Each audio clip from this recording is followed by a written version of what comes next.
Salut, moi c'est Guillaume Haché. Bienvenue dans 70 minutes avec.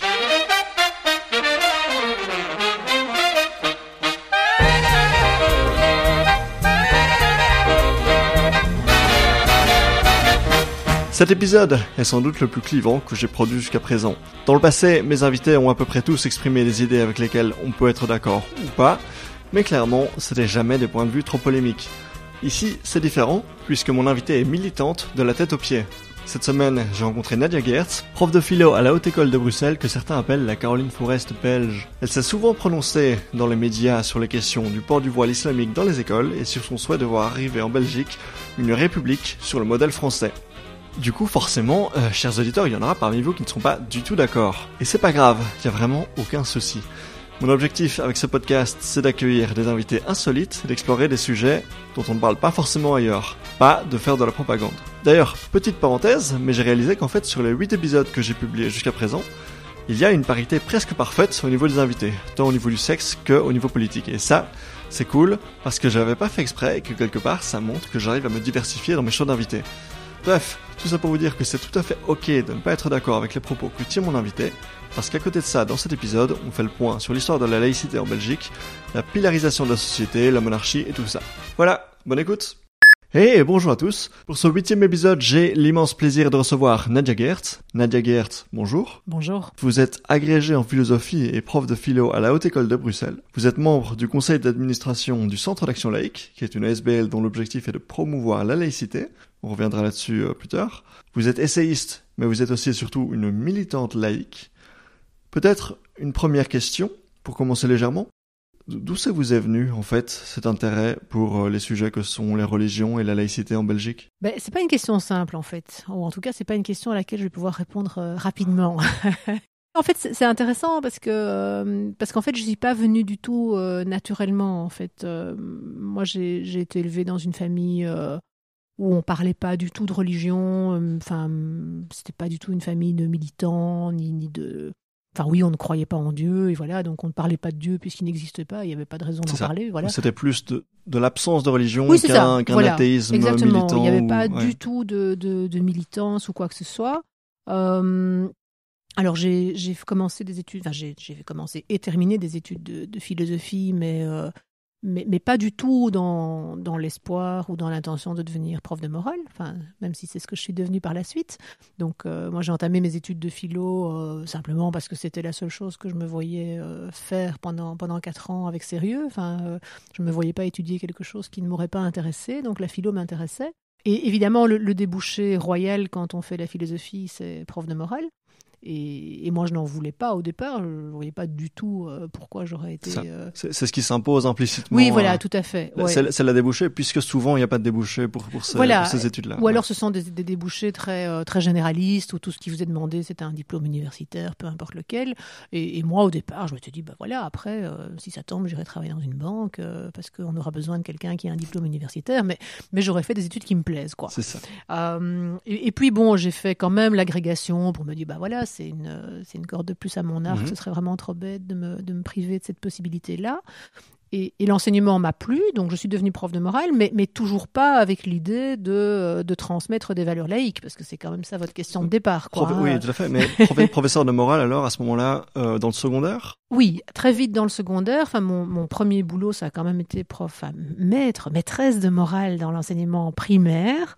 Ça a été quand même un fameux choc pour moi de sortir de deuxième licence. À l'époque, on appelait ça une deuxième licence à l'ULB, et puis de me retrouver avec des gamins qui, pour certains, ne savaient pas encore écrire. Contre votre volonté, d'après ce que vous dites. Pas contre ma volonté, non, parce qu'entre-temps... C'était pas votre objectif principal, en tout cas. Non, mais en faisant l'agrégation, je me suis rendu compte que j'aimais enseigner. D'accord. Donc c'est devenu un vrai choix quand même, l'enseignement. Par contre, je ne me voyais toujours pas enseigner les valeurs laïques. Pour moi, l'enseignement, le cours de morale, ça devait être un cours de philo, quoi. Donc c'était ça mon objectif finalement, c'était d'enseigner la philosophie. Donc on est toujours très très loin de la laïcité. Et puis en fait ce qui m'a amené à la laïcité, c'est la monarchie. La monarchie. En fait. C'est également un sujet sur lequel on aura l'occasion de revenir. C'est pas du tout la philosophie, c'est pas du tout l'enseignement, c'est la monarchie puisque Et là, il faut que je remonte à l'époque du mariage de Philippe et Mathilde. Notre roi et notre reine. Là, on est en 2000, en 1999, fin 1999, voilà, décembre dans ces 99. eaux-là, ouais. Oui, c'est ça. Et là, en fait, moi, je suis exaspérée d'entendre tous les discours. Le peuple belge entier se réjouit. Philippe et Mathilde vont se marier. C'est la liesse populaire. Et moi, ça me gonfle, vraiment. Je vois pas ce qu'il y a de réjouissant. Je me dis, bon, voilà, c'est un non-événement, quoi. Il y a un monsieur qui a trouvé une madame, mais ils sont très contents. Et tant mieux pour eux. Le bombardement, je dirais, médiatique auquel on est soumis m'exaspère au plus haut point. Et donc un soir de Nouvel An, donc dans un contexte qu'on peut imaginer un peu arrosé quand même, on est quelques-uns et on se dit on va faire un cercle républicain.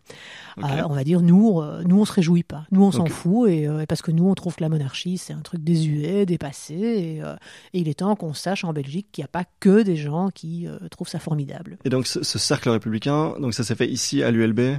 Pas du tout à l'ULB, non, c'était dans le cadre tout à fait privé. Moi j'étais déjà, j'avais fini mes études depuis plusieurs années. Donc non, c'est vraiment, c'est une bande de copains, quoi. Au départ, c'est un gag, en fait. Il faut comprendre ça, sinon on comprend rien, quoi. Au départ, c'est un gag. On est 5, on se dit, allez, on va sortir un communiqué de presse pour dire, voilà, nous, on s'en fout de Philippe et Mathilde et la monarchie. On trouve que c'est quelque chose de complètement archaïque, démodé et antidémocratique. Et alors ça a fait plouf ou bien est-ce que ça a pris? Ça n'a pas du tout fait plouf, non, au contraire. Alors ça aurait pu faire plouf parce qu'en fait très vite on s'est rendu compte que si on voulait, que notre cercle soit plus qu'un simple gag, il fallait qu'on ait une adresse postale, il fallait qu'on soit une ASBL.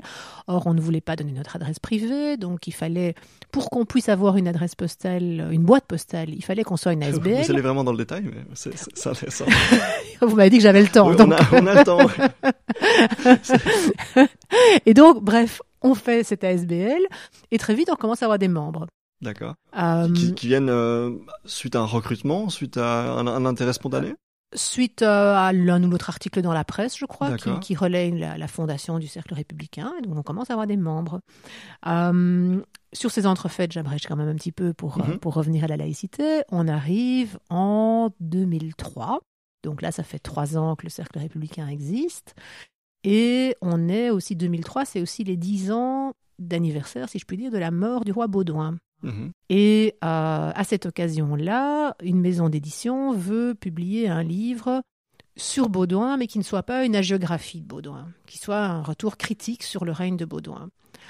Et elle s'adresse pour ça à Claude Javot, professeur de l'ULB, professeur de sociologie, républicain bien connu, sociologue, etc. Et lui n'a pas le temps, mais il est membre du Cercle républicain, et donc il dit peut-être que Nadia Geertz, ça l'intéressera. Et donc moi qui n'ai jamais écrit aucun livre de ma vie, je me retrouve avec ce truc, cette proposition que je trouve quand même vachement alléchante. Je me dis, waouh, moi j'ai toujours aimé écrire. Je trouve le projet intéressant. Et donc je me dis, oui, allez, chiche, je vais faire un bouquin sur Baudouin. J'écris donc ce premier livre qui s'appelle Baudouin sans auréole. Et en me documentant sur tous les aspects du règne de Baudouin qui sont quand même un petit peu problématiques à mes yeux, je tombe évidemment sur le gros os qu'est la religiosité omniprésente dans le règne de Baudouin. Ouais. Pour les auditeurs qui seraient peut-être français, on peut par exemple donner comme exemple le fait que le roi Baudouin a refusé de signer la loi concernant la dépénalisation de l'avortement. C'est ça, tout ce qui concerne l'avortement, il n'était pas trop fan justement pour des raisons religieuses. Et donc oui, c'est là qu'on observe une intersection entre la religion catholique, la législation, la tête de l'État. Et c'est par ce chemin-là que vous êtes arrivé sur la laïcité, c'est ça. En fait, c'est là que je me suis rendu compte tout d'un coup, disons que j'ai pris conscience du caractère quand même énorme du problème. Je me suis dit, voilà, effectivement, la Belgique n'est pas un État laïque. Elle a à sa tête un roi qui est un roi... le roi était ouvertement catholique, n'a pas été capable de faire prévaloir son rôle de chef de l'État sur ses convictions religieuses privées. Et il y a là un vrai problème. Voilà. Vous dites en toute simplicité, la Belgique n'est pas un État laïque. C'est un statement, une affirmation un petit peu controversée, parce que certains partagent tout à fait votre avis, d'autres pas du tout. On va revenir sur plusieurs choses, mais déjà, ce qui me frappe dans ce que vous dites, c'est que quand vous cherchez donc les sources de votre passion, de votre militantisme, même son origine première, à savoir le mariage de Philippe et Mathilde, vous ne savez pas très bien dire pourquoi ça vous a énervé. C'est parce que plein de gens étaient tout à fait favorables, tout à fait sympathiques à cet événement. Vous, ça vous a énervé. Mais vous n'avez pas l'air de vraiment savoir pourquoi. Si, je pense qu'il y a plusieurs aspects. Il y a d'abord le rôle de la radio publique, en l'occurrence, puisque moi, je m'informais à la RTBF. Enfin, c'est toujours la radio que j'ai dans ma salle de bain et que j'écoute le matin. Voilà. Enfin, et comme beaucoup de gens, je crois. Et donc, ça m'agaçait qu'une radio publique joue aussi peu son rôle de décodeur critique de l'information. C'est-à-dire qu'on était vraiment dans un truc de liesse populaire. Il y avait une hégémonie, il y avait une affirmation comme quoi c'était un establishment, une institution qu'on ne remettait pas en question. Voilà, c'était merveilleux, tout le monde se réjouissait, c'était des micro-trottoirs, c'était de la non-information. Donc ça, c'est un des volets. Et l'autre volet, c'était le fait que je me dis, c'est lié évidemment, tant qu'à parler de monarchie, parlons alors de ses fondements juridiques, d'où elle trouve sa source, sa légitimité. Je sais pas, qu'on ait un regard critique sur l'institution plutôt que d'être dans le carnet mondain, quoi. C'est ça. En fait, donc c'est une approche finalement du libre examen, quoi. C'est remettre en question. Oui, tout à fait. Oui. Une espèce d'évidence que certains. Oui, et c'était le fait d'être associé aussi, malgré moi. Parce qu'en fait, ce que la radio publique présentait à l'époque, c'était une image d'un peuple belge unanimement heureux. Et moi, j'avais envie de dire, mais en fait, il y a des gens qui s'en foutent. Moi, je ne me sens pas représentée par ma radio publique quand elle dit qu'on est tous contents. Ça n'est pas vrai. Et donc, vous dites que suite à la création de ce cercle républicain, vous avez été rejoint par de plus en plus de monde. Mm-hmm. La question que j'ai envie de poser, mais c'est quel est le profil des gens qui vous rejoignent à ce moment-là ? Est-ce qu'on observe provenance de certains partis politiques, certaines régions, Alors, il y a toujours eu très peu de politiques. Il y en a eu quelques-uns, mais qui étaient plutôt, je dirais, des francs-tireurs. Enfin, je pense à quelqu'un comme Josy Dubié, par exemple, qui était un militant écolo de longue date, qui a toujours été républicain, qui n'en a jamais fait mystère, ou Jean-Marie Dermagne, par exemple, avocat, bâtonnier, homme de gauche, encore actif aujourd'hui, mais ce sont plutôt des exceptions. Alors, notre spécificité au cercle républicain, c'est qu'on voulait vraiment dissocier le débat sur la République ou sur la monarchie, si on veut, de toutes les autres questions politiques qui pouvaient se poser. C'est-à-dire qu'on ne prenait pas parti pour une forme particulière d'avenir de l'État belge. Parce qu'évidemment, c'est la question qui se pose tout de suite, évidemment. C'est si on supprime la monarchie, qu'est-ce qu'on fait de la Belgique ? Voilà. Est-ce qu'elle reste unie ? Est-ce qu'elle se divise ? Est-ce qu'on est pour une Flandre indépendante, pour une République unie, à la Suisse, à la française, à l'américaine, etc., etc. Et donc, nous, on voulait vraiment... être le plus inclusif possible à ce niveau-là. Voilà, exactement. Donc, se contenter de dire, voilà, nous sommes convaincus, tous ici présents en tant que membres du cercle républicain, du fait que la monarchie n'est pas en adéquation avec les valeurs démocratiques modernes et qu'il est possible de trouver une autre forme d'organisation pour la Belgique. Après, chacun est libre, et donc il y avait parmi les membres du cercle républicain des gens qui étaient clairement séparatistes, il y avait des gens qui étaient pour le rassemblement avec la France, par exemple, il y avait des gens qui étaient ce qu'on appelle des Belgicains, quelqu'un comme Josy Dubié était quelqu'un qui était très attaché à la pérennité de la Belgique, mais comme une république de Belgique. Et tout ça faisait bon ménage, en fait. Moi, c'est ce que j'ai trouvé vraiment intéressant dans cette expérience, c'est de voir qu'on était capable de comprendre qu'on se rassemblait sur quelque chose et qu'on pouvait par ailleurs défendre des thèses complètement opposées dans d'autres cercles, parce que certains étaient engagés dans des partis politiques, par exemple, qui prônaient le séparatisme ou le rattachement à la France, par exemple. Mais ils savaient très bien que ce n'était pas au cercle républicain qui devait arriver avec ça, qu'on n'était pas là pour ça, nous. C'est ça, donc un but précis qui, du coup, peut rassembler beaucoup de monde. On va revenir un instant sur la laïcité. Voilà, on va reprendre les bases, puisque c'est un sujet que vous connaissez très bien, mais peut-être que certains de nos auditeurs ne se sont jamais vraiment posé la question, au fond, de la laïcité en Belgique. Vous l'avez dit il y a un instant, vous estimez que la Belgique n'est pas un État laïque. Pourtant, aux yeux du néophyte, il y a bien une certaine séparation entre le législateur et l'Église, entre le gouvernement et l'Église. Qu'est-ce qui vous amène à dire aussi catégoriquement la Belgique n'est pas un État laïque? Alors d'abord, c'est une réponse un peu bête et méchante que je vais vous faire, c'est que c'est pas un État laïque parce que c'est écrit nulle part. Voilà. Oui. Dans la Constitution belge, il est dit simplement que la Belgique est neutre, mais il n'est pas dit qu'elle est laïque. Certains vous rétorqueront alors, et je sais que certains l'ont fait, qu'il n'est pas écrit explicitement qu'elle est une démocratie non plus. Non, c'est vrai, mais c'est vrai, c'est une colle. Mais disons qu'il y a quand même une réponse un peu moins bête et méchante. C'est qu'en plus, il me semble qu'il y a encore aujourd'hui dans la manière dont la Belgique fonctionne, des choses qui ne seraient pas envisageables dans un État qui serait vraiment laïque. Quand vous dites vraiment laïque, vous prenez généralement comme référence la France. La France, oui. Oui. Autant la France ne me semble pas être un modèle en matière de république. Je pense qu'il y a plus intéressant que la France. Autant en matière de laïcité, c'est vrai que ma référence, ça reste quand même la France, en tout cas en tant que modèle théorique. En tant que modèle théorique, oui. Mais oui, parce que je pense que, je crois que si on en discute avec des Français, ils vous diront à quel point la laïcité a pu être malmenée ces dernières décennies. Et parfois, il y a effectivement des violations flagrantes du principe de laïcité. Le département de l'Alsace-Moselle, par exemple. Voilà, souvent, c'est énorme, ça quand même, qu'on continue à financer le culte dans 2 départements français et que jusqu'à présent on n'est toujours pas remis cette espèce d'entorse en question. C'est quand même quelque chose d'assez. Donc vous mettez en opposition donc cette laïcité théorique française, oui. avec quelques problèmes dans la pratique, mais le modèle, vous l'admirez. Oui, vous mettez en opposition à ce modèle de laïcité ce qu'on appelle régulièrement la neutralité à la belge. Voilà, oui. La neutralité qui, justement, par exemple, permet le financement des cultes ou le financement d'un enseignement confessionnel ou l'organisation de cours de religion au sein des écoles officielles.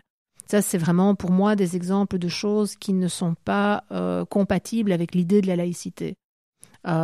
Si on part de l'idée que la laïcité, c'est la séparation entre le politique et le religieux, l'enseignement, pour prendre cet exemple-là, à partir du moment où c'est un enseignement officiel, public, donc organisé par l'État ou par une de ses composantes, devrait être complètement séparé du religieux. Or, en Belgique, ce n'est pas le cas. On a un enseignement confessionnel qui est largement subventionné et on a des cours de religion dans les écoles officielles. Et l'enseignement libre confessionnel est même dominant. Tout à fait, oui, il est majoritaire. C'est 60% des écoles secondaires, des élèves en école secondaire en francophonie. Et en région flamande, c'est même un peu plus. Oui, je pense. Les 2/3, je ne connais pas les chiffres exacts, mais c'est en tout cas un enseignement qui est majoritaire, effectivement. Oui. C'est effectivement ça qui frappe avec la Belgique, c'est que dans ces institutions publiques, et pas seulement les écoles, puisqu'il y a aussi les hôpitaux, la mutualité chrétienne également. Le plus important, ça reste l'école, une institution très intéressante à ce niveau-là. Avant de nous pencher sur ce qui fait, ce qui pose problème avec cette chrétienté assumée de toutes ces institutions, j'ai finalement envie de poser la question de savoir, mais qu'est-ce qui reste réellement du catholicisme dans toutes ces institutions? Je me rappelle avoir vu, par exemple, il y a quelques années, un fait d'actualité autour d'un professeur de philosophie à l'UCL qui était ouvertement contre l'avortement et qui estimait que c'était immoral d'avorter. Voilà. Position qui est finalement complètement alignée sur la vision catholique traditionnelle, qui n'est pas rare d'entendre ici en Belgique. Et pourtant, ce professeur s'est rapidement fait virer, comme quoi ça n'était pas du tout aligné sur les valeurs de l'Université catholique de Louvain. Je me souviens qu'en lisant ce fait d'actualité, j'étais sérieusement surpris et je m'interrogeais très sérieusement, savoir mais finalement qu'est-ce que c'est? Parce qu'on m'avait répondu oui, non, l'Université catholique de Louvain n'est pas aux ordres du Saint-Siège, elle a un héritage catholique. Mais personne ne savait vraiment m'expliquer ce que c'est un héritage catholique. Oui, c'est ce que dans l'enseignement catholique on appelle souvent le pluralisme situé, ce qui moi me fait bien rire. Je trouve l'expression assez extraordinairement bien trouvée. C'est une façon de dire finalement on est pluraliste, donc on est ouvert à tous les points de vue, mais on est quand même situé. Donc on part du nôtre, mais on va vers les autres points de vue, mais sans renoncer au nôtre quand même. Donc c'est très c'est très chèvre-choutiste ou très jésuite, je trouve. Hein. Mais vous avez raison, je pense que le poids de la religion catholique est très variable en fait en fonction des écoles, par exemple, où on se situe. C'est clair que si on fait un peu un petit topo des écoles catholiques aujourd'hui, ben, il y a évidemment un monde de différence entre la présence de la religion catholique dans une école catholique au cœur de Molenbeek ou de Saint-Josse et la présence de la religion catholique à Arlon, dans une école confessionnelle à Arlon. Parce qu'évidemment, il y a des écoles catholiques aujourd'hui qui ne sont plus fréquentées majoritairement par des petits catholiques, loin de là. Le public, la démographie change, en particulier à Bruxelles. Et donc, on sait bien aujourd'hui qu'à Molenbeek ou à Saint-Josse, pour reprendre ces deux exemples-là, la plupart des enfants sont plutôt des petits musulmans, même s'ils fréquentent une école catholique. Donc nécessairement, évidemment, ça impose à l'école catholique, si elle veut garder son public, une certaine flexibilité, de s'ouvrir, d'arrêter de faire uniquement d'arrêter de tenir un discours qui soit un discours trop ouvertement catholique. Donc ça va être un discours beaucoup plus écuménique, de dire voilà, au fond, on partage pour l'essentiel les mêmes convictions, la même religion, etc. Et donc on va trouver des cours de religion soi-disant catholiques qui sont en fait plutôt des cours de religion au pluriel, où on va comparer les traditions islamiques et catholiques, par exemple. J'ai même eu un cours de religion, parce que moi je proviens je suis moi-même issu de l'enseignement libre confessionnel ici à Bruxelles. Effectivement, en cours de religion, mais on lisait des Amin Malouf, on lisait des philosophes français ou autres. Oui, donc je pense qu'effectivement, ça peut être très variable. Je suis persuadée que certaines écoles catholiques peuvent se permettre d'être encore aujourd'hui plus clairement et plus ouvertement catholiques parce qu'on y cultive encore davantage l'entre-soi que dans d'autres écoles, parce que c'est encore possible de par la situation géographique de ces écoles-là. Donc je pense qu'il y a une grande variabilité, mais ce qui reste quand même, me semble-t-il, c'est une méconnaissance ou comment dire, l'évidence de la foi. Ce que je veux dire par là, c'est que moi, c'est quelque chose qui me frappe en tant qu'enseignante, puisque maintenant j'enseigne en haute école, donc je vois arriver des élèves qui sortent, enfin des étudiants qui sortent du secondaire. Les produits de l'enseignement catholique. Les produits de l'enseignement catholique et de l'enseignement officiel, tout confondu. Mais du coup, vous savez les différencier. Voilà, et il y a quand même quelque chose qui me frappe, c'est que souvent, j'ai l'impression que les enfants qui sont devenus adultes, mais les étudiants qui sortent de l'enseignement libre confessionnel ont une méconnaissance totale du fait athée. L'athéisme, ils connaissent pas. Ils en ont jamais ou très peu entendu parler. Il y a une espèce d'évidence comme ça que tout le monde croit en Dieu, quoi. Peut-être pas nécessairement le même. C'est un décalage important par rapport à mon expérience personnelle, puisque moi-même, donc, je peux raconter ma vie à l'espace d'un instant, mais donc l'école secondaire où j'étais allé, il y avait d'une part donc des profs de religion qui étaient des sœurs, enfin une sœur de l'ordre des Annonciades. On avait un prof de religion qui était aussi le prof de sciences. Ça c'était très intéressant. J'avais une prof de religion qui m'expliquait de manière même pas très subtile que l'homosexualité n'était pas très naturelle. Et à côté de ça, j'avais des profs qui m'expliquaient qu'ils voulaient se faire débaptiser. J'avais très très peu de camarades ouvertement catholiques et qui avaient soit une absence de religion, soit un athéisme affirmé même pour certains. Donc je suis surpris. Vous avez l'air de dire que dans votre expérience, les deux ne sont pas impossibles, puisque finalement, mon école n'était peut-être pas représentative de ce qu'on voit en général, mais vous avez l'air de dire que ça produit littéralement des bons chrétiens. Non, c'est pas ça que j'ai voulu dire.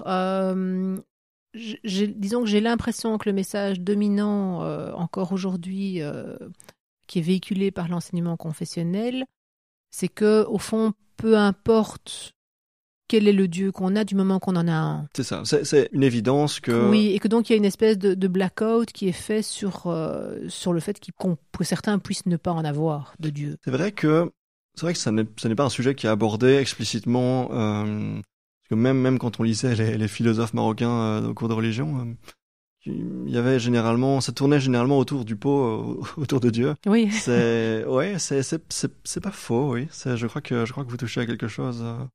Alors, il y a ça, et alors il y a aussi autre chose, je pense, c'est que j'ai l'impression qu'il y a un esprit chrétien très relié au fait de ne pas faire de vagues, ne pas choquer, être consensuel. Oui, c'est ça. Ça, je trouve que c'est quand même un esprit. C'est pas au niveau, c'est pas des dogmes qui sont transmis ou des choses comme ça. C'est plutôt une volonté de ne pas choquer, de ne pas ruer dans les brancards, de consensualisme. Ça m'avait frappé, par exemple, parce que donc aujourd'hui, j'enseigne notamment la neutralité. On aura peut-être l'occasion d'y revenir plus tard.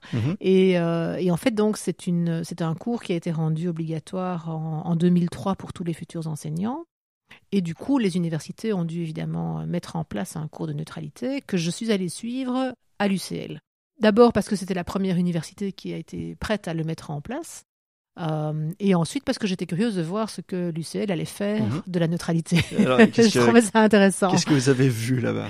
J'ai pas vu grand-chose en fait. C'est-à-dire que j'ai vu, alors c'était la première année, il s'agit pas du tout ici de faire le procès de l'UCL, mais c'était des cours donc ils donnaient les samedis matins, et donc on avait un premier samedi qui était la neutralité du point de vue juridique, et puis samedi suivant la neutralité d'un point de vue philosophique, troisième samedi la neutralité d'un point de vue historique, etc. Finalement, le cours lui-même n'avait pas de point de vue, c'était une variété. Voilà, exactement. Voilà, c'était des exposés ex cathedra sur donc des éclairages différents sur la neutralité, mais à aucun moment on a eu de débat, de discussion sur ce que c'était la neutralité concrètement à l'école, parce que c'était quand même pour ça qu'on était là, normalement. Ça se place finalement alors je crois que c'est surtout dans l'école catholique flamande, ce qu'ils appellent l'école du dialogue. Avec des gros guillemets si vous voulez. Oui. Mais c'est comme ça qu'ils l'appellent. Où il y a l'idée de rencontrer le point de vue de l'autre. Oui, sauf que je trouve que justement il n'y a pas de dialogue. Rencontrer le point de vue de l'autre à travers des livres, mais pas à travers des... Voilà, exactement. Voilà, et moi c'est vrai que j'aime le débat, j'aime la discussion, et la controverse ne me fait pas peur. Enfin, je trouve que c'est intéressant de pouvoir discuter, même éventuellement se disputer. De manière intelligente, évidemment. Il ne s'agit pas d'en venir aux mains ou de se balancer des assiettes à la tête, mais j'ai pas peur d'un échange un peu vif. Je trouve que beaucoup de choses peuvent sortir de ce genre de controverse, et j'ai l'impression que ça, c'est quand même une tradition très liée au libre examen, en fait. Oui, mais complètement. Et qu'on retrouve ça beaucoup moins dans l'enseignement confessionnel. Ce qui me vient immédiatement à l'esprit quand vous dites ça, c'est l'événement qui a marqué l'histoire de l'enseignement catholique en Belgique, à savoir Vatican II, quand un enseignement où c'était littéralement des frères, des frères et des sœurs au sens clérical du terme, où l'éducation sexuelle était par exemple soit pas donnée du tout, soit donnée par une sœur de manière de la manière dont c'est certainement énormément en la matière. C'est ça. C'est ça. C'est bien résumé. Et puis Vatican II a un petit peu tout changé, et il y a eu une grosse laïcisation de tous ces établissements, mais d'après ce que j'ai pu lire, il y a eu quand même une certaine conservation de l'héritage, du message, du fonctionnement de ces établissements. Et forcément, on va pas faire tout un discours, même si c'est très intéressant, sur la place de la femme dans l'Église catholique et dans tout ce que ça implique. Mais un enseignement catholique est forcément un enseignement dogmatique, et donc ce que vous dites finalement, comme quoi vous voyez dans les élèves qui sont produits par cet enseignement, vous y voyez des traces de dogmatisme, de dogme, plus qu'un attrait pour le dialogue et le libre examen. Ça a finalement beaucoup de sens. Oui, il me semble, oui. Enfin, en tout cas, moi, c'est ma perception des choses. Oui. Mais donc, on en parlait des écoles. Maintenant, je pose la question, parce que même en tant que Belge qui vit, moi, je suis bruxellois, je côtoie toutes ces institutions depuis un bon bout de temps maintenant, je ne comprends toujours pas très bien, et je la sens, je sens qu'elle est là, mais je ne sais pas mettre un mot dessus. La différence entre, par exemple, un hôpital ouvertement catholique comme Saint-Luc et un hôpital ouvertement laïque comme Erasme. Quelle est la différence dans un hôpital, un lieu de soins publics, entre un hôpital catholique et un hôpital laïque ? Alors, je dirais que la différence, pour répondre à votre question, j'ai envie d'introduire une notion qui me paraît fondamentale si on veut comprendre la Belgique, qui est la notion de pilarisation. La pilarisation, c'est-à-dire qu'en fait, la société belge est une société qui a toujours été constituée en piliers. Piliers qui étaient des piliers politico-religieux. C'est-à-dire qu'en Belgique, il a longtemps été possible, et c'est encore possible, de naître dans une famille socialiste, et donc dans un hôpital socialiste, d'être du coup d'aller dans une école du giron socialiste, à la mutualité socialiste, d'être à la mutualité socialiste, d'être Ouais. soigné dans des hôpitaux affiliés ou adossés à la mutualité socialiste, et de mourir en bon socialiste. Donc en fait, on avait une espèce de chemin tout tracé, un pilier dans lequel on pouvait naître, grandir, mourir. Même chose si on était catholique, on avait la mutualité chrétienne, le baptême, les écoles catholiques, les hôpitaux catholiques, l'enterrement religieux, etc., etc. Ouais, ce qui du coup favorise l'entre-soi, Voilà, exactement. la diminution du dialogue. Voilà, Ouais. et donc ces piliers, ça veut aussi dire que les hôpitaux, les hôpitaux, quels qu'ils soient d'ailleurs, sont en fait adossés à des universités. Et qu'il y a un privilège. Pour Saint-Luc, c'est l'Université catholique de Louvain, et pour Erasme, c'est l'Université libre de Bruxelles. Voilà, exactement. Libre penseur, franc-maçon, etc. Voilà, exactement. Et donc, il y a une espèce de... Enfin, je pense, alors c'est sans doute moins comme ça aujourd'hui que ça n'était le cas il y a 50 ans, mais je pense que chaque hôpital considère encore aujourd'hui les universités comme une espèce de vivier dans lesquels elles vont pouvoir les puiser leurs médecins, leur personnel soignant, etc., etc. Ce personnel ayant évidemment reçu une formation qui n'est quand même pas totalement la même d'un point de vue idéologique. Oui, c'est ça. Voilà. Donc, de là à dire que dans les hôpitaux catholiques, on ne fait pas d'avortement ni d'euthanasie, c'est faux. Je veux dire, ça se pratique aussi. Mais il y a quand même des tendances lourdes. Comme le fait que, que moi, personnellement, je sais que si un jour je dois être hospitalisée et qu'il y a un risque vital, je n'irai pas dans un hôpital catholique parce que je craindrais à un moment donné de me retrouver... Je pense que le risque est plus grand de me retrouver face à un personnel qui soit moins à l'écoute de mes désirs en la matière. D'accord. Voilà, ça n'est pas une règle absolue. Je ne dirais certainement pas à Saint-Luc, je ne serai pas euthanasiée, par exemple. Mais par contre, je pense que le risque est plus grand qu'à Saint-Luc, ce soit plus difficile pour moi ou pour mes proches d'obtenir mon euthanasie, si c'est ce que j'ai toujours voulu et affirmé, etc., etc. C'est tout. Enfin, c'est tout et c'est beaucoup. Oui, non, mais c'est énorme. C'est vraiment, c'est pas un message ouvertement catholique ou quoi, mais c'est dans la subtilité. Ce qui me frappe moi également, c'est dans les décorations sur les murs, on voit des illustrations très familiales, très hétérocentrées, la maman avec ses enfants, etc. Donc il y a quelque chose d'assez intangible. Enfin, oui, mais je crois qu'il y a aussi cette idée de ne pas choquer, quoi. C'est pourquoi aller... j'imagine que c'est pas parce qu'on est catholique qu'on est homophobe, mais je pense que simplement les gens qui décident de ce qu'on va mettre au mur se disent, bon, allez, si on mettait 2 hommes ou 2 femmes, ça pourrait choquer une partie de notre public, donc quel est l'intérêt? Restons-en à des choses très, très consensuelles, quoi, qui ne choqueront pas. Alors voilà, ça peut avoir son intérêt à certains moments, et je pense qu'à d'autres moments, parfois, c'est peut-être utile d'être un peu plus rentre-dedans, quoi. On va revenir sur ce que vous disiez sur la laïcité, pour se recentrer sur ce sujet qui sera le fil rouge de cette discussion. Oui. Il y a, donc, d'après ce que j'ai pu lire, d'après ce que j'ai pu comprendre, d'après ce que j'ai pu entendre, 2 visions de la laïcité, pour un même mot, 2 sens qui lui sont accordés. On a d'un côté ce que certains appellent la laïcité comme étant un outil politique, un instrument politique de séparation entre l'État et l'Église, d'éviter de morceler la population, d'être finalement fermer les yeux sur tout ce qui peut distinguer tant en termes religieux, raciaux, et socio-économiques, etc. Et puis de l'autre côté, on a la laïcité qui est peut-être plus la vôtre, que certains appellent la laïcité philosophique.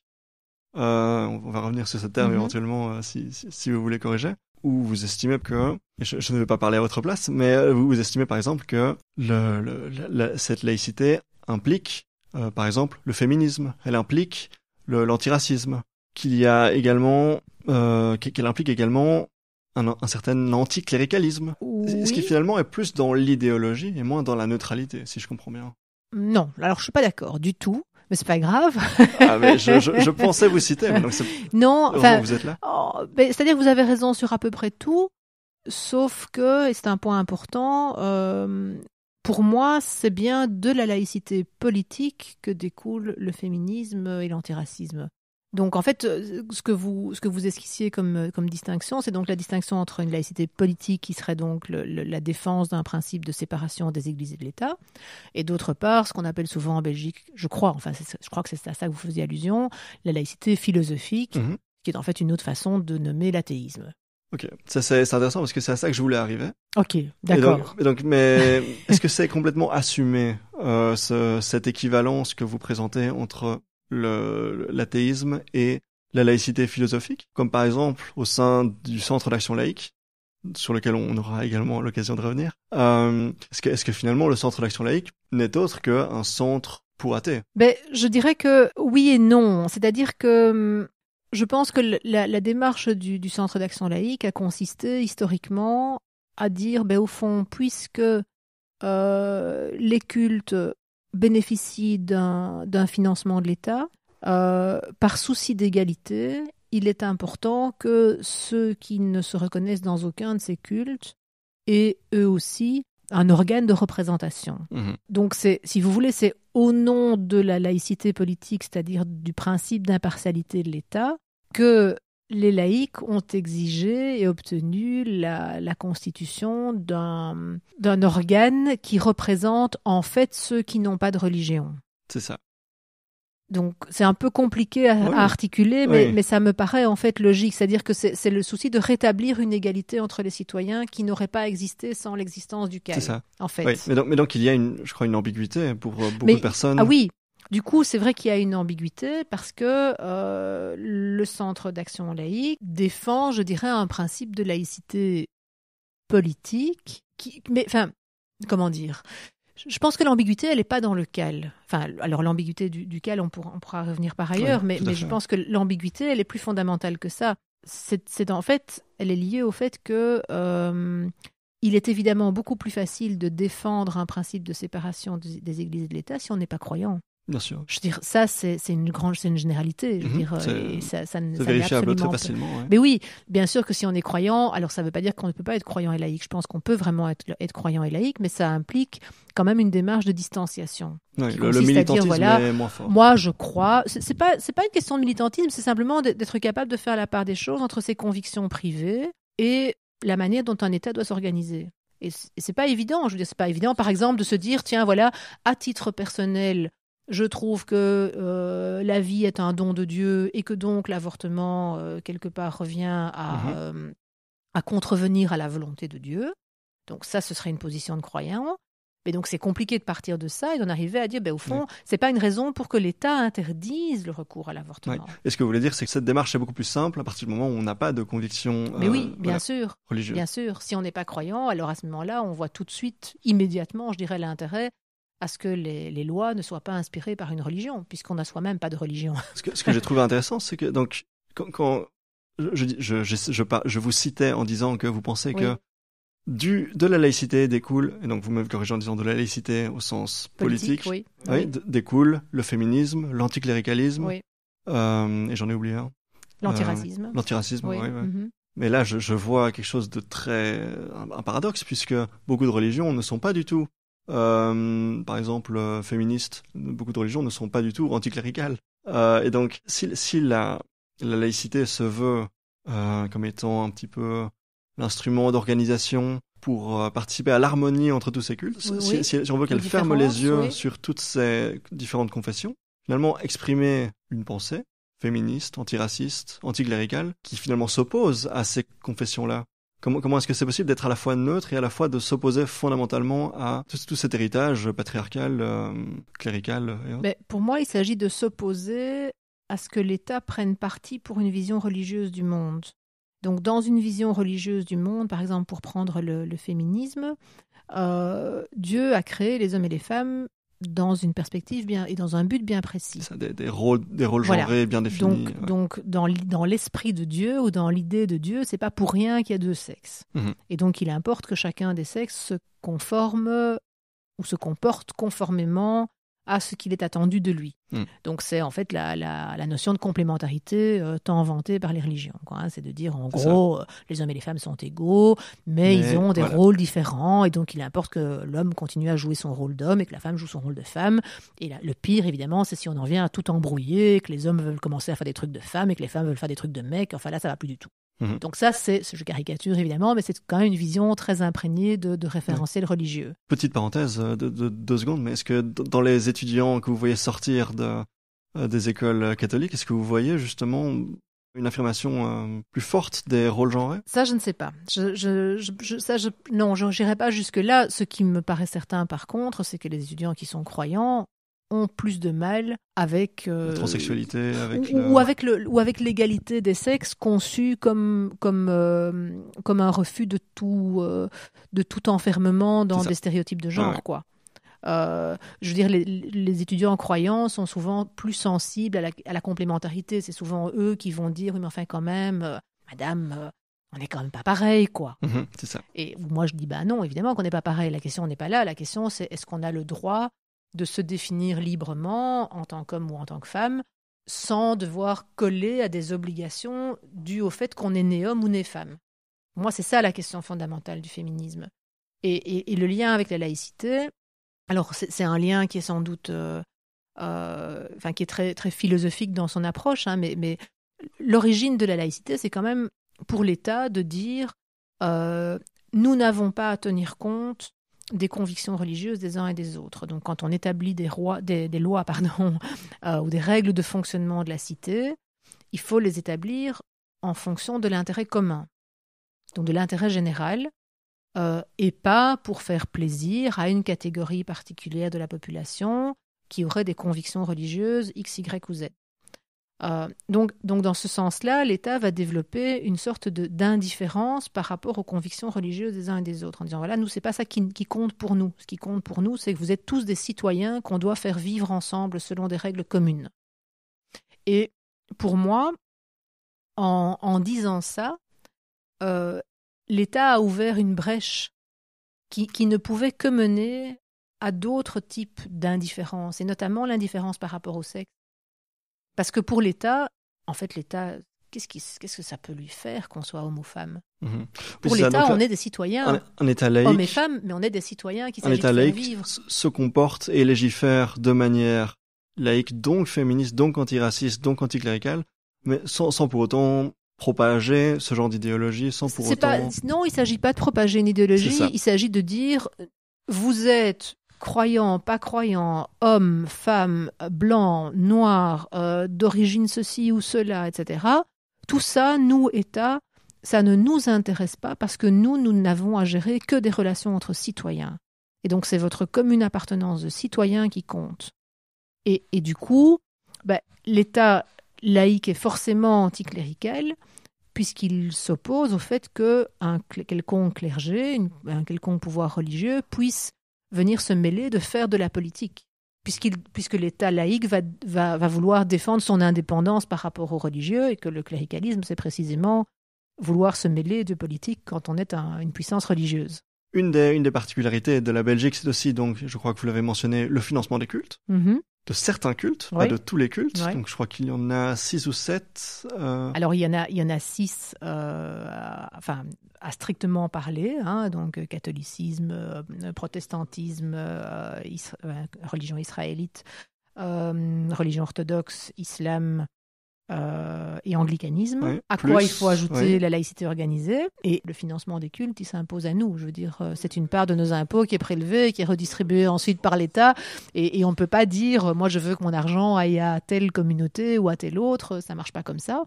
Et bon, je rappelle quand même toujours que encore aujourd'hui, c'est l'Église catholique qui reçoit à elle seule 85% du budget des cultes. Sur base de critères comme l'intemporalité, la participation. Non, alors la part du budget, c'est parce que c'est simplement un critère qui n'a jamais été remis en question depuis la période napoléonienne. D'accord. Donc voilà, parce qu'on ne fait pas de statistiques non plus d'appartenance. Et que donc, on est aujourd'hui encore à 85% du budget des cultes qui va à l'Église catholique, alors que, évidemment, ce n'est un secret pour personne qu'il n'y a plus aujourd'hui 85% de catholiques pratiquants en Belgique. Mhm. J'aimerais revenir sur la distinction que vous avez faite entre le Centre d'action laïque et l'athéisme. Oui. Dans les discours que j'ai entendus du Centre d'action laïque, on pouvait entendre par exemple qu'il s'oppose à toute forme de dogme. Oui. À partir du moment où on s'oppose à toute forme de dogme, c'est qu'on s'oppose à toute forme de religion, implicitement. Non, parce qu'en fait, ça dépend quel est le sujet qui s'oppose à toute forme de dogme. C'est-à-dire que pour moi, s'opposer à toute forme de dogme, c'est s'opposer à ce que l'État, par l'intermédiaire de ses lois, m'impose des dogmes auxquels je ne souscris pas. Si je prends l'exemple du mariage homosexuel, ben, un État qui interdit aux couples homosexuels de se marier, pour moi, c'est un État qui entérine un raisonnement très religieux, qui consiste à dire le mariage c'est une institution religieuse qui vient comment dire, concrétiser, matérialiser l'union d'un homme et d'une femme, point. Et l'État n'a pas à m'imposer ce dogme. Après, libre à moi, si je veux, de dire, moi, je suis catholique et je trouve qu'un homme et une femme, c'est la seule façon possible de vivre une relation amoureuse. Mais c'est moi, c'est pas l'État. Donc, on s'oppose à toute forme de dogme au niveau de l'État. Oui, c'est ça. Strictement, oui. Et pas de manière générale. D'accord, oui, effectivement, c'est une précision importante, pas toujours faite dans les discours du Centre d'action laïque. Sur la même ligne de pensée, finalement, quand vous luttez activement contre la présence de cours de religion, d'importance de vous luttez activement contre le port de signes confessionnels. Vous luttez activement, vous militez, disons, dans ce sens. Finalement, en militant dans ce sens-là, est-ce que vous ne faites pas, à terme, le nid d'un futur athéisme? Est-ce que, en empêchant ces écoles d'être ouvertement religieuses, vous ne lui enlevez pas finalement son appareil reproducteur? Oh là J'aimerais bien, mais c'est pas si simple. Analogie douteuse, oui. Mais c'est finalement, c'est un petit peu comme ça que ça marche. La raison pour laquelle il y a eu donc au 19e siècle des affrontements très importants entre le Parti libéral et le Parti catholique autour des écoles, c'était aussi dans un contexte électoral, parce que ces écoles-là étaient des usines à futurs, ces écoles-là qui étaient donc déjà à l'époque très majoritairement catholiques, étaient des usines à futurs électeurs du Parti catholique. Oui. Dans la même logique, est-ce que diminuer le plus possible l'importance du catholicisme, bon, je parle du catholicisme parce que c'est l'élément le plus important, mais de toutes les religions possibles, dans nos écoles, est-ce que ça n'a pas finalement pour effet de créer de futurs agnostiques, de futurs athées? Je ne sais pas, en fait. Je suis pas du tout sûre que ça se fasse aussi facilement. En tout cas, moi, ce qui m'importe, c'est que la religion devienne davantage une affaire privée, en fait. Ça m'intéresse pas tellement de convaincre qui que ce soit que Dieu n'existe pas. C'est vraiment pas là-dedans. Je n'étais pas en train de dire qu'on allait apprendre l'athéisme à l'école. Non, je sais bien, je comprends bien, mais je veux dire que, j'avais envie de le préciser parce que tout à l'heure on parlait de laïcité politique et de laïcité philosophique, et autant mon combat, c'est vraiment de faire en sorte que les règles religieuses ne s'imposent qu'aux seuls croyants, c'est-à-dire que jamais l'État ne m'impose une règle qui serait une règle religieuse. Ça, c'est vraiment mon combat. Par contre, je n'ai absolument pas envie de faire en sorte que les gens modifient leurs croyances personnelles. Je voudrais juste qu'ils se rendent compte que ce ne sont jamais que leurs croyances personnelles. Vous n'êtes pas antithéiste. Je suis pas anti-religieuse, je suis anticléricale, clairement, mais je suis pas du tout anti-religieuse. Vous pouvez peut-être définir un petit peu l'anticléricalisme par rapport à l'antithéisme? Oui, alors l'anticléricalisme, c'est le refus d'accepter qu'une religion, quelle qu'elle soit, se mêle de politique, en fait. Oui, donc c'est une approche laïque, en fait. Bah oui. Oui, c'est ça. C'est pour ça que pour moi, la laïcité est de toute évidence anticléricale. Pour moi, c'est quasiment des synonymes, quoi. C'est lié. Est-ce que vous estimez qu'on peut être... Est-ce que donc vous estimiez que le féminisme était presque synonyme avec la laïcité et que les deux étaient travaillaient main dans la main? Ou non, ce serait trop beau. Je pense que l'un a donné lieu à l'autre. D'accord. Mais il faut bien reconnaître en même temps que les premiers théoriciens de la laïcité n'étaient pas du tout des féministes. Hein, je veux dire, Mhm. faut pas rêver non plus, quoi. Hein. Oui, historiquement, oui. Mais je Oui, veux plutôt parler d'aujourd'hui, oui. mais pour moi, philosophiquement, c'est lié. Je veux dire, à partir du moment où on reconnaît que l'État n'a pas à se mêler d'un certain nombre de choses, va prendre en compte un Mhm. certain nombre de choses. Donc si philosophiquement c'est lié, Mhm. est-ce qu'il est possible d'être féministe et catholique? Oui, à condition de s'autoriser quand même un fameux détachement par rapport au dogme catholique. Oui. Est-ce qu'on peut être catholique en s'autorisant un détachement du dogme catholique? Ben oui, je pense qu'il y a des parcours individuels qui l'illustrent, même si c'est vrai que moi ça me questionne toujours. Enfin, je veux dire, bon, pour prendre un exemple, on sait à quel point le Vatican continue à dire que la contraception n'est pas une bonne chose selon lui.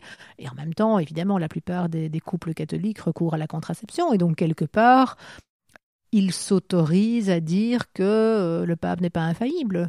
Mhm. Alors que c'est quand même un fameux dogme catholique, ça, l'infaillibilité Mhm. papale. Donc je ne sais pas comment ils font avec leur conscience, je ne sais pas comment ils se débrouillent pour tenir les deux, mais le fait est qu'ils y arrivent. Donc moi, ça me paraît compliqué intellectuellement de dire, tiens, c'est quand même curieux, est-ce qu'ils ne sont pas devenus quelque part protestants en faisant ça? Mais manifestement, ils le font. Mhm. Puisqu'on parle du catholicisme, on observe depuis, alors je ne sais pas quelle est la temporalité exacte, mais on observe depuis quelques décennies un phénomène comme quoi les églises se vident petit à petit. Mhm. Je le vois très bien avec ma génération par rapport aux générations anciennes. Et à l'inverse, côté musulman, on voit peut-être un peu plus une réaffirmation, une réappropriation, un certain mouvement identitaire. On va évoquer les deux, mais d'abord, dans un premier temps, les églises qui se vident. Comment est-ce que vous expliquez ça finalement? C'est arrivé par hasard? Non, je pense pas que ce soit un hasard. Pourquoi est-ce que les églises se vident? Vous donnez votre langue au chat. Oui, j'avoue que c'est pas une question qui me... C'est quand même intéressant. Oui. Vous disiez évidemment que vous ne souhaitez pas activement convertir à l'athéisme, mais c'est quand même important de savoir si, à terme, dans quelques années, l'athéisme sera bien plus important qu'il ne l'est aujourd'hui. Ben, ça, je ne crois pas, en fait. Moi, j'ai pas l'impression que l'athéisme progresse. J'ai l'impression que ce qui progresse, par contre, c'est un rapport de plus en plus personnel au religieux. D'accord. En tout cas... On ne va pas à l'église, mais on reste oui. sous le oui. Oui, c'est ça. Voilà, on reste dans le giron, on reste des catholiques de tradition, voilà, pour les grands événements, on continue à aller à l'église, mais en même temps, la religion n'est peut-être plus aussi présente dans le quotidien. Ça, c'est ce qu'on appelle la sécularisation, en fait. Un phénomène social qui définit le fait que les gens se réfèrent de moins en moins à la religion dans leurs faits et gestes de la vie quotidienne, quoi. Ils ne se demandent pas à tout bout de champ ce que Dieu veut quand il s'agit de se lever le matin, de savoir si on se brosse les dents, si on déjeune ou pas, etc. Enfin, des trucs pareils. Justement, quand moi je me brosse les dents et que je réfléchis à cette question-là des églises qui se vident, moi, il m'apparaît que déjà en Belgique, vous allez me dire si vous pensez que je suis complètement dans le faux, mais il m'apparaît qu'en Belgique, on est relativement aisé par rapport au reste du monde. On est, je crois, le 2e ou 3e pays européen le plus riche, en moyenne, en général. Ça ne veut dire que tout le monde est riche, mais voilà, en général. Et il y a des statistiques, des corrélations qui ont été faites pour montrer que plus un pays était pauvre, plus il était activement religieux, plus il allait à l'église. Que donc, voilà, disons que la force motrice qui amène vers l'église, qui serait la pauvreté, est peut-être moins présente en Belgique qu'ailleurs. Et donc Marx aurait raison, quoi. et par ailleurs, voilà, Internet, l'information, les médias, le fait de ne pas avoir que l'église au milieu du village pour s'informer, de savoir quoi penser. Voilà, ce sont des choses qui, alors je n'y connais rien, mais ce sont des choses qui m'apparaissent comme contribuant à un épanouissement, à une ouverture d'esprit vis-à-vis du dogme catholique traditionnel. Oui, je pense qu'il y a ce qu'on peut appeler ça une crise de la religiosité, ou en tout cas une individualisation du rapport aux religieux. Je pense aujourd'hui, en tout cas parmi les gens qui sont de tradition chrétienne, ce à quoi on n'assiste pas dans l'islam, par contre. Oui, mais là, justement, c'est plutôt comment est-ce que vous l'inverse. expliquez ce mouvement inverse qu'on voit, par exemple, dans les quartiers musulmans de Bruxelles, où il y a une réaffirmation de ces identités religieuses? Je crois qu'il y a déjà, dans l'islam même, un projet beaucoup plus rassembleur. Je dirais, le message quand même de départ de l'islam, c'est de substituer à une société clanique l'égalité au sein de la Oumma, quoi, donc la communauté des croyants. D'accord. Donc il y a quand même un projet assez ambitieux et égalitaire qui consiste à dire, au fond, quelles que soient nos différences de statut social, etc., nous sommes tous frères et sœurs en islam, quoi, et c'est ça qui compte. Oui, les frontières, etc. Voilà. Et donc ça, c'est quand même, c'est très rassembleur, et je pense qu'on trouve moins ça dans le christianisme, de manière en tout cas moins affirmée. C'est très rassembleur, mais il y a aussi les chiites, les sunnites, des mouvements qui ne veulent pas du tout se croiser. C'est vrai, mais en même temps, le sunnisme est hyper majoritaire, donc finalement, les chiites sont assez anecdotiques, quoi. Je veux dire, quand on parle d'islam en Belgique, on parle pour l'hyper-majorité d'un islam sunnite, quoi. Et en plus de ça, évidemment, l'islam, en tout cas en Europe, est lié au phénomène migratoire, et donc, je crois qu'il fait office d'identité de substitution, quoi, aussi. Je crois que le fait de se tourner vers l'islam quand on a grandi en Belgique ou en France et de se tourner vers une pratique religieuse importante, c'est aussi une manière de chercher une identité dans un contexte où c'est parfois compliqué de la trouver. C'est une formule un peu bateau, mais en même temps, tout le monde le sait. Je veux dire que les jeunes d'origine turque ou marocaine de Belgique, ici, on continue à leur dire qu'ils sont turcs ou marocains, et quand ils retournent, ou quand ils vont en Turquie ou au Maroc, on les considère comme les Belges. Donc, nulle part, finalement, ils ne se sentent chez eux. Ils sont toujours considérés comme ceux qui viennent d'ailleurs, quoi. Où qu'ils soient. Mais finalement, ceux qui se plaignent d'une forme de radicalisation, d'une forme de réaffirmation qu'on observe chez les musulmans ici en Belgique, sont peut-être aussi ceux qui sont un peu responsables, puisque ce sont les mêmes personnes qui sont un peu xénophobes. Je me méfie des discours trop victimaires, parce que je pense qu'il faut quand même pas déconner. Enfin, je veux dire, l'islam est malade, et il n'est pas malade seulement en Occident. Je veux dire, il est malade en Arabie Saoudite, il est malade en Iran, il est malade au Yémen, et on y est pour rien. Enfin, je veux dire, faut pas voir non plus le grand Satan américain partout, derrière toutes les... Non, mais c'est vrai. Je veux dire, il y a vraiment une maladie de l'islam aujourd'hui, qui ne s'explique pas seulement par les phénomènes migratoires, par la difficulté, la quête identitaire de nos musulmans, entre guillemets, en Belgique ou ailleurs en Europe. Mais je pense qu'on a malgré tout effectivement une part peut-être de responsabilité, dans la mesure où, comme je le dis souvent pour caricaturer un peu, quand on est enseignant et qu'on voit arriver un petit gamin à l'école le premier jour et qui s'appelle Mustapha, on n'a rien de plus pressé que de lui demander d'où il vient et d'insister pour qu'il l'avoue qu'il vient d'ailleurs, alors qu'en fait, lui, peut-être qu'il se sent tout à fait belge, né en Belgique, et qu'il ne comprend même pas notre question. Ce qui, pour le coup, n'est pas une approche très laïque. Pas du tout. Et donc, on est ravis quand, enfin, il avoue qu'il vient du Maroc, même si, en fait, il ne vient pas du tout du Maroc. Il est né ici, ses parents aussi. Et par souci d'encenser la diversité, de montrer à quel point on est tolérant, etc., on va, tout au long de la scolarité de notre petit Mustapha, mettre en évidence le fait qu'il a certainement un regard particulier à apporter parce qu'il vient d'ailleurs, donc on va valoriser ça chez lui, et puis à un moment donné, on va lui dire, mais enfin, qu'est-ce qui se passe ? On a un problème avec l'immigration, l'intégration ne s'est pas faite, ces gens continuent à se dire marocains alors qu'en fait ils sont belges, et je pense qu'effectivement, nous avons, oui, quand même, une part de responsabilité par rapport à ça. On ne peut pas dire à quelqu'un pendant 15 ans, 20 ans, oui, ok, d'accord, t'es belge, ta carte d'identité est belge, mais dis-nous quand même d'où tu viens et d'où tes parents viennent et quelles sont tes racines, etc. Et donc le traiter tout le temps comme un étranger, et puis après, s'étonner que lui-même finisse par se sentir étranger. Bon, là, à un moment donné... Non, c'est tout le paradoxe du truc. Le serpent qui se mord la queue. Oui. Justement, puisqu'on parle de l'islam, on parle de la laïcité, on parle des écoles, on va venir sur the elephant in the room. Ça va, il y avait un éléphant dans la pièce, je n'avais pas vu. le port du voile dans les écoles, qui est un petit peu un sujet récurrent avec vous. Pour remettre un petit peu les choses en contexte, vous l'avez dit, je crois, 95% des écoles interdisent dans leur règlement intérieur le port de signes religieux, ce qui implicitement, c'est toujours... Ça n'est jamais dit explicitement que c'est le port du voile islamique qui est ciblé, mais c'est implicitement, c'est généralement à ça qu'on pense. Du point de vue du gouvernement, il y a une approche neutre, c'est-à-dire qu'on laisse l'établissement décidait. On ne prend pas parti dans le cabinet de Marie-Martine Schintz. Est-ce qu'il n'y a pas, finalement, dans ces 95% d'établissements, une certaine hypocrisie quand on chasse le port de signes religieux ostentatoires et qu'après ça, on donne goût aux religions il n'y a pas une certaine contradiction? Oui et non. C'est contradiction sûrement, hypocrisie non, mais je pense que c'est vraiment un exemple de ce que moi j'appelle le bricolage à la belge, quoi.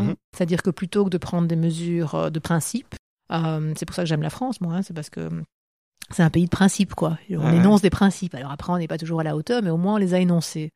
En Belgique, on est plutôt des bricoleurs, quoi. Donc on règle les questions au coup par coup, au cas par cas, et donc on se retrouve aujourd'hui effectivement avec des mesures qui sont complètement contradictoires. C'est-à-dire que d'un côté, on va dans toutes les écoles de l'enseignement officiel organiser, maintenant c'est 1 heure de cours hebdomadaires de religion, au choix des élèves en fonction de leurs convictions.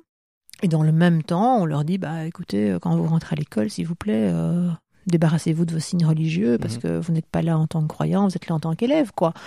Donc c'est vraiment il perd son latin, quoi. Enfin, c'est très contradictoire. Je veux dire, est-ce que la religion est dans l'école? Est-ce qu'elle est en dehors? Est-ce qu'on est censé la laisser à l'extérieur ou est-ce qu'on est censé la faire rentrer dans l'école? Et on dit les deux à la fois. À la fois, on organise l'instruction religieuse des élèves et en même temps on leur dit s'il vous plaît pas de signes religieux. Enfin, il semble que la question n'ait jamais tout à fait été résolue et que même ne soit pas pressé de se pencher sur le dossier qui est assez touchy. Assez touchy, c'est le moins qu'on puisse dire. Oui. Oui, parce qu'évidemment la question sous-jacente c'est la question de la liberté religieuse. C'est toujours ça. Hein. Je veux dire, c'est pour ça je pense que les différents ministres dits compétents ont toujours soigneusement évité de se poser de trancher cette question-là. C'est parce qu'ils savent très bien que c'est un sujet à haut risque. Et donc, ils préfèrent un peu lâchement dire aux écoles, débrouillez-vous en fonction de vos réalités de terrain. Alors qu'en fait, les réalités de terrain, c'est souvent, pour certaines écoles, soit dans certains cas, la nécessité d'interdire parce que c'est tout simplement plus gérable d'autoriser, soit l'impossibilité d'interdire parce que si on interdit, on n'a plus d'élèves. Donc on est très loin des principes, là, on est dans des trucs à la limite très sordides, quoi. Ouais, enfin, je veux dire, est-ce qu'on peut se permettre de perdre X élèves si on interdit demain? Vous pensez que dans les 5% qui n'interdisent pas le port du voile, il y a ces logiques pragmatiques? Oui, évidemment, parce que ces écoles sont devenues, de gré ou de force, les écoles refuges pour les parents qui souhaitent à toute force que leur fille continue à porter le voile ou pour les filles qui elles-mêmes continuent à vouloir à toute force le porter. Donc aujourd'hui, il y a des écoles dans lesquelles on ne va plus parce que c'est une école qui a un choix de projet, parce qu'elle n'est pas trop loin de la maison, parce qu'on y offre des formations de qualité, etc. Mais où on y va uniquement parce que là, on pourra porter le voile. C'est ça. Donc, ça ne va pas. Oui, alors je ne connais pas les situations des écoles en question, mais sur le papier, là, j'ai l'impression qu'on est dans une situation un petit peu de ghetto. Ah, mais tout à fait, oui, non, mais l'enseignement bruxellois est terriblement ghettoisé, et moi, c'est quelque chose qui m'inquiète et qui me rend furieuse, aussi par le côté hypocrite, je veux dire, parce qu'il y a quand même peu de gens qui osent le dire. Je veux dire, souvent, on parle... Il y a beaucoup de gens qui veulent bien le dire, mais qui en sont très satisfaits, au fond. Ça aussi, alors évidemment... Que mon fils aille à l'école catholique Saint-Michel, où il n'y aura pas trop de musulmans, etc. Évidemment. Ah, oui, il y a ça. Et puis, il y a le fait qu'on continue à parler d'écoles multiculturelles pour des écoles qui sont en fait monoculturelles. Je veux dire, mais on dit multiculturelles parce qu'il n'y a pas de Belges de souche. C'est pour dire ça, pour le dire vite. Mais en fait, ce sont des écoles monoculturelles et c'est un scandale, en fait. Je veux dire, je pense que c'est vraiment, pour moi, c'est la priorité, c'est l'urgence en matière d'instruction, c'est de faire en sorte de revenir ou d'en venir enfin à des écoles qui soient vraiment des lieux de mixité socioculturelle, donc des lieux de brassage. Parce que je pense que c'est une des missions fondamentales de l'école pour moi, c'est de sortir l'enfant de ses évidences, en fait. C'est de lui faire découvrir le monde. Et le monde, c'est pas la famille, c'est pas le microcosme familial. C'est plein de manières de penser différentes, de voir les choses différentes, de vivre différentes. Et si l'école devient une espèce de prolongement naturel de la famille où on retrouve exactement le même type de personnes qui pensent de la même façon, Il y a quelque chose qui...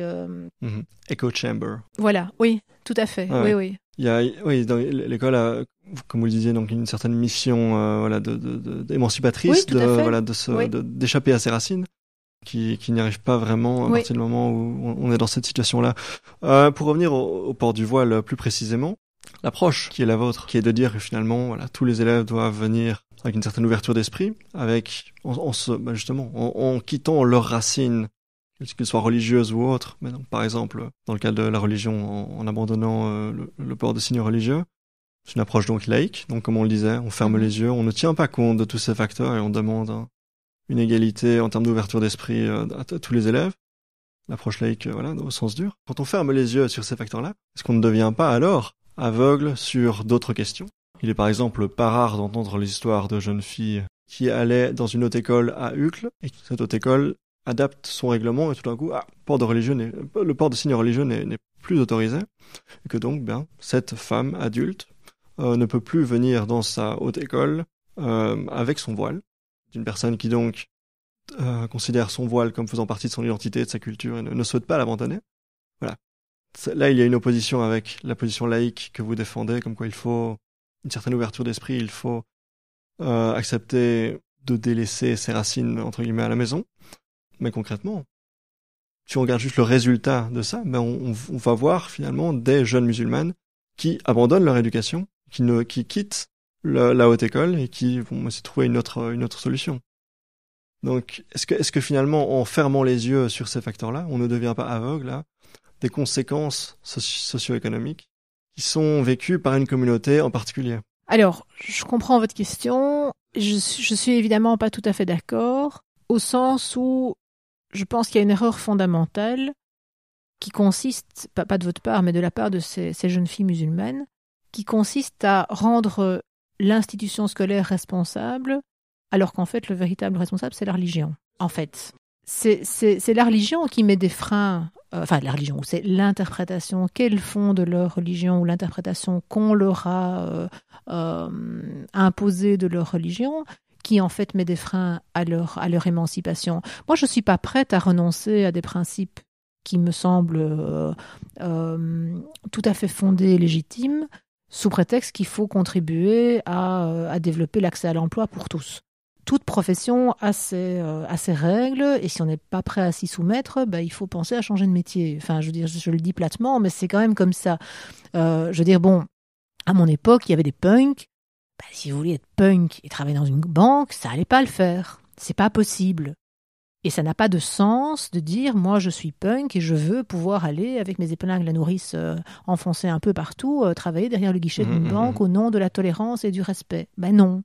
Il y a un truc qui ne va pas. Neutralité d'apparence, pas seulement pour la religion, mais de manière générale, on ne peut pas être gothique, punk. Oui, alors on peut être gothique et punk, mais on doit savoir qu'en faisant ce choix-là, on va se fermer certaines portes d'entrée et que c'est normal. Je veux dire, quand on est dans des professions où on est en contact avec le client, nécessairement, il faut respecter certaines règles qui peuvent passer pour des règles extrêmement conformistes et tout ce qu'on veut. Et on peut discuter de ça, et les codes changent. Et ce qui était inenvisageable il y a 20 ans est devenu tout à fait acceptable aujourd'hui. Je pense par exemple aux tatouages ou aux piercings qui sont beaucoup plus acceptés aujourd'hui socialement qu'ils ne l'étaient quand moi j'étais adolescente. Mais pour ce qui concerne la neutralité de la fonction publique, moi, j'y suis attachée. Je trouve que c'est un principe fondamental d'égalité des citoyens devant la loi. Je veux dire, je sais pas, si je comparais au tribunal, par exemple, je trouve que c'est extrêmement important que le juge soit dépourvu de tout signe confessionnel ou convictionnel, parce que sinon, je pourrais légitimement avoir l'impression que son jugement est biaisé par ses convictions qu'il affiche. Mais finalement, vous n'auriez, si son apparence est complètement neutre, vous n'aurez pas cette impression. Mais peut-être qu'il a des convictions qu'il n'affiche pas. Ça, oui, alors ça, c'est le sempiternel faux débat. Excusez-moi. Non, mais c'est pas grave, c'est pas à vous que j'en veux, mais c'est vrai que c'est une question qui m'a souvent été posée, parce que on oppose souvent la neutralité d'apparence à la neutralité de service. Et pour moi, évidemment, les deux vont de pair. Il ne s'agit pas de dire il faut être neutre d'apparence, mais du coup, on peut faire ce qu'on veut. Je veux simplement dire qu'avant même de commencer à interagir avec une personne, l'apparence qu'on a une influence sur le sentiment qu'elle va avoir de pouvoir être accueillie de manière neutre. On parlait tout à l'heure des hôpitaux. Oui. Si vous êtes une jeune femme ou une jeune fille de 15 ans enceinte et que vous entrez dans un hôpital pour demander un avortement et que la personne sur qui vous tombez porte un grand crucifix en bois, il est tout à fait envisageable que vous ne vous sentiez pas parfaitement à l'aise pour formuler votre demande. C'est curieux parce que vous prenez l'approche de se sentir plutôt que d'être traité de manière neutre. Mais parce qu'avant même d'avoir parlé, c'est là que je veux en venir, ma jeune fille enceinte, elle va d'abord voir, elle va entrer en contact visuel avec quelqu'un. Et à partir du moment où on est dans un service au public, à la population, je trouve que c'est de la part du fonctionnaire ou du travailleur qui accueille la jeune fille, il doit tout mettre en œuvre pour qu'elle ose formuler sa demande. Mmh. C'est sa responsabilité à lui. Il est à son service à elle. C'est pas l'inverse. C'est une étape symbolique aussi, je pense. Le fait pour revenir à l'école, par exemple, moi, je crois quand même fort à des actes symboliques qui ont un sens. Je veux dire, enlever quelque chose de religieux quand on rentre dans une classe, pour moi, ça marque le fait qu'on est conscient du fait qu'on franchit une frontière et qu'on change de monde, on change de sphère. On est passé de quelque chose vers autre chose. Et ça se marque symboliquement par le fait qu'on enlève quelque chose. Moi, je pense que c'est pas juste comme ça, juste pour faire joli, juste donc, pour... Mais donc, vous faites finalement fi, si vous voyez un graphique qui montre que voilà, davantage de filles musulmanes ont arrêté leurs études supérieures le jour où leur établissement scolaire a interdit le port de signes religieux, vous feriez fi alors de ce graphique-là en disant le réel responsable, c'est leur foi, c'est leur religion, c'est leur interprétation du Coran. Oui, c'est-à-dire que pour moi, c'est à un moment donné, c'est dommage pour elle, c'est vraiment très triste pour elle, mais je ne me sens pas responsable de ça. Je pense que le véritable combat qu'elles doivent mener, c'est contre ceux qui continuent à véhiculer aujourd'hui une conception de la religion islamique qui est terriblement enfermante pour les femmes et qui les met dans des situations de ce genre-là. Mmh. Ce qui est quand même d'autant plus surréaliste que je rappelle quand même que dans le Coran, il n'y a rien qui dit clairement qu'il faut se couvrir la chevelure. Hein. Je veux dire, donc on est vraiment là pour moi dans un exemple tout à fait emblématique de prise de pouvoir des hommes sur les femmes par le biais d'un truc soi-disant religieux, mais qui n'a rien de religieux. Il y a aussi peut-être un petit peu une certaine dérive identitaire dans le final de se dire oui, c'est ce qu'on disait tout à l'heure sur qui suis-je réellement, je ne suis pas marocaine, je ne me sens pas tout à fait belge, et trouver une identité grâce à la religion, donc on suit la religion plus que dans un autre contexte, et donc on porte un voile. Oui, sauf que justement, moi c'est ça qui m'agace prodigieusement dans cette histoire de voile, c'est que, je veux dire, quand on voit les jeunes musulmans aujourd'hui à Bruxelles, les hommes n'ont pas l'air particulièrement tiraillés par le besoin d'affirmer extérieurement leur appartenance religieuse. Hein. Je veux dire, les mecs, ils se baladent en casquette et en basket et en jeans. Mais là, vous vous heurtez au mur où on va simplement vous répondre que les deux sexes sont différents et qu'ils sont égaux en termes d'opportunités, mais pas tout à fait vraiment. Oui, mais c'est là que moi je vois justement dans le voile, pour moi, c'est clairement un outil de contrôle sur le corps des femmes, quoi. C'est une façon pour les hommes, parce que je pense que les religions monothéistes sont quand même des créations humaines et masculines. C'est quand même toujours une manière de dire aux femmes, voilà, attention, tu as une liberté, mais une liberté conditionnelle.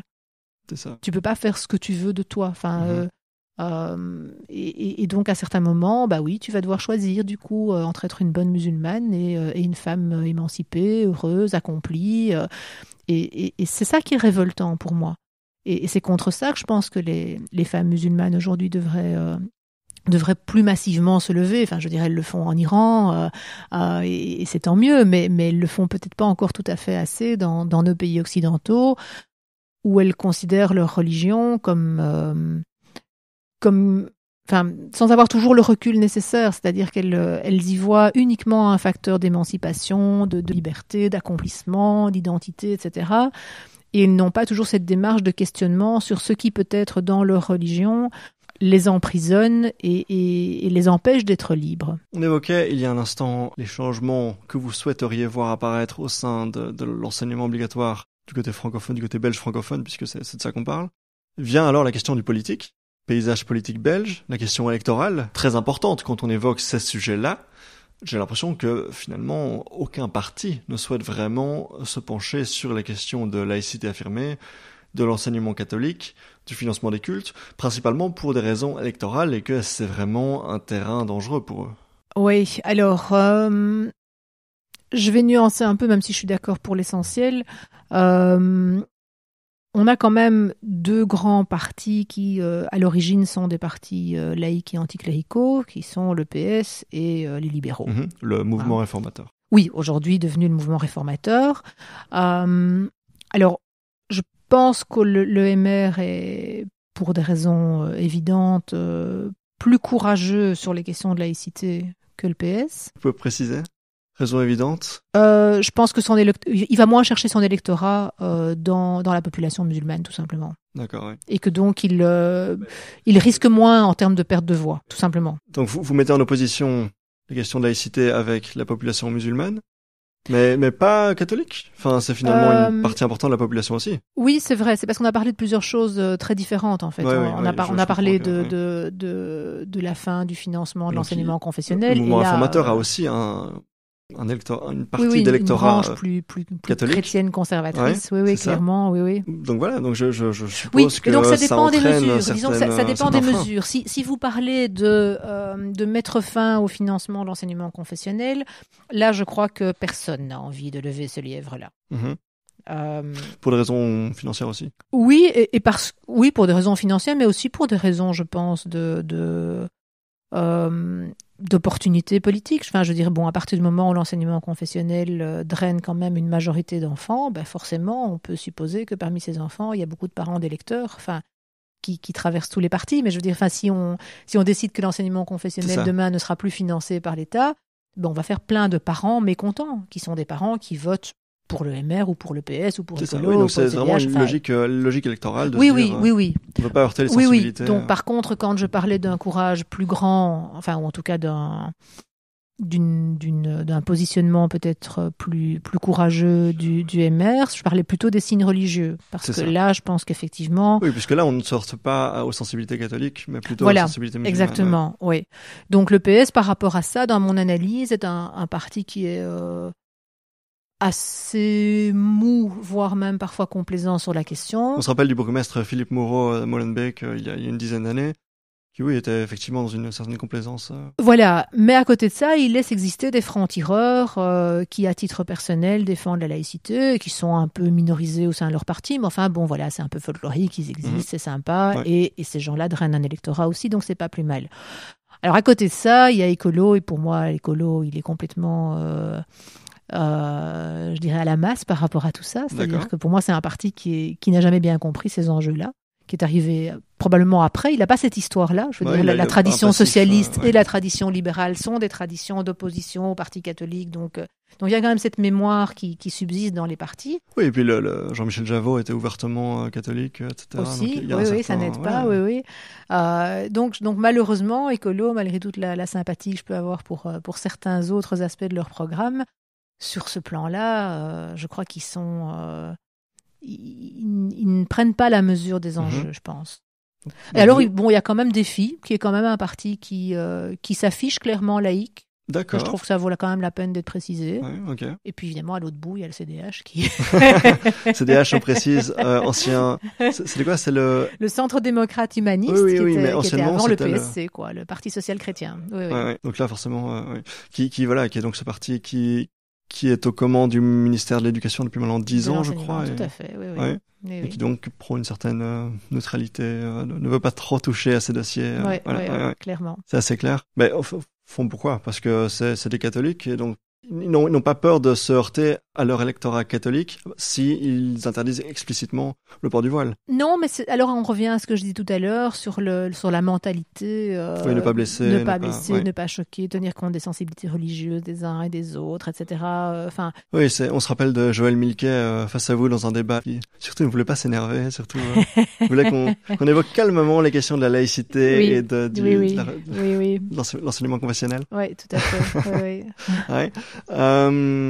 Mais donc finalement, vous avez fait un petit peu le tour du paysage politique belge francophone. Et donc finalement, l'aspect républicain, l'aspect laïque, il faut le chercher. Ça n'est pas le fer de lance d'un parti en particulier. Non. Mais ça, je pense que c'est que ce soit pour la République, pour la laïcité. Moi, je pense que le point commun, c'est qu'il faudra que les choses viennent de la base, quoi. D'en bas. Oui. Une révolte du peuple. Oui. Une révolte armée. Non, alors, n'exagérons pas, mais je pense qu'il faut qu'à un moment donné, le politique sente qu'il y a une demande dans la population. Ouais. Je crois que c'est pas le genre de dossier dont il s'empare de gaieté de cœur en se disant allons-y, la fleur au fusil et voilà, et c'est important et on y croit, etc. Je pense que non, il faut qu'il y ait des signaux clairs qui émanent de la population, qui dit il y a un problème, il faut gérer telle ou telle chose, il faut cesser avec le deux poids deux mesures ou les attitudes peu claires, etc. quoi. Et ce désir de la population aujourd'hui, on en est où?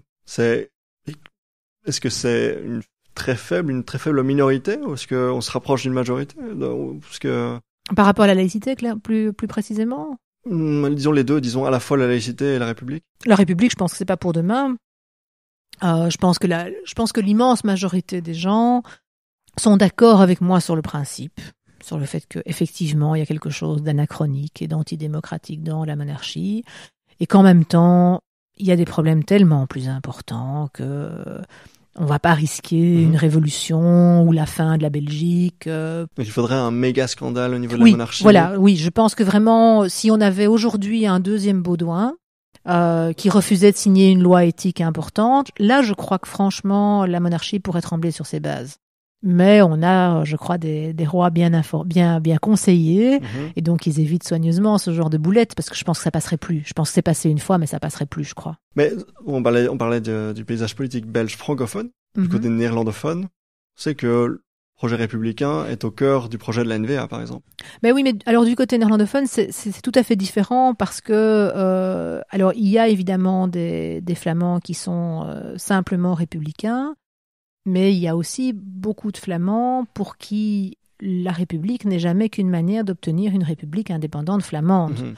Et donc, ce sont deux questions différentes. Oui, le palais royal est finalement un obstacle. Oui, voilà, c'est ça, exactement. Oui, et donc évidemment que si on imagine constituer demain un nouveau pays, je crois que plus personne ne dirait tiens, on va créer une monarchie, quoi. Oui, c'est sûr. C'est évident que du coup, la question qui s'impose, c'est que finalement, la NVA est au pouvoir actuellement. Et pourtant, le dossier n'est pas du tout mis sur la table. Parce que je pense qu'ils ont d'autres priorités à l'agenda, quoi, oui, tout simplement. Tout simplement. Et alors, pour ce qui est de la laïcité, moi, je suis plus inquiète par rapport à ça, parce que j'ai l'impression que le fait qu'il y a aujourd'hui des difficultés et bon, je pense que sans mauvais jeu de mots, il faut pas se voiler la face, quoi. Je pense que la plupart des questions qui se posent aujourd'hui en termes de présence du religieux sont des questions liées à l'islam. Par rapport à ça, je crois que le fait qu'il n'y ait pas de réponse claire, structurelle et principielle venant de l'État nourrit un discours qui est un discours en fait de rejet de l'islam en tant que tel. Éventuellement même en lui opposant une réaffirmation des valeurs chrétiennes et de la tradition chrétienne en Belgique. Donc tout sauf un discours laïque. Et moi, c'est ça qui m'inquiète, en fait. C'est que mon propos, ça n'est absolument pas de monter une communauté religieuse contre une autre. C'est de dire, voilà, il faudrait qu'on mette les choses à plat et qu'une fois pour toutes, on affirme que la religion n'a rien à faire dans la sphère du politique. Nadia Geerts, nous arrivons malheureusement au bout de 70 minutes. Ce fut un plaisir de vous accueillir aujourd'hui dans ce podcast. Encore merci d'être venu. Avec plaisir. Au revoir.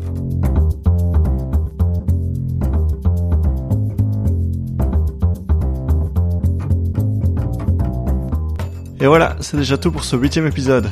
Comme souvent, quand on parle de Belgique, c'est difficile de ne pas évoquer la question du communautarisme, comme on l'a fait rapidement quand on a évoqué les plans républicains de la NVA. Ce sera le sujet du prochain épisode où mon invité, qui est professeur à Harvard, à Oxford et à l'Université catholique de Louvain, nous parlera de l'avenir de la Belgique en tant que nation. À part ça, n'oubliez pas de nous suivre sur Facebook, Twitter et de laisser 5 étoiles sur iTunes. À dans 2 semaines, bye bye.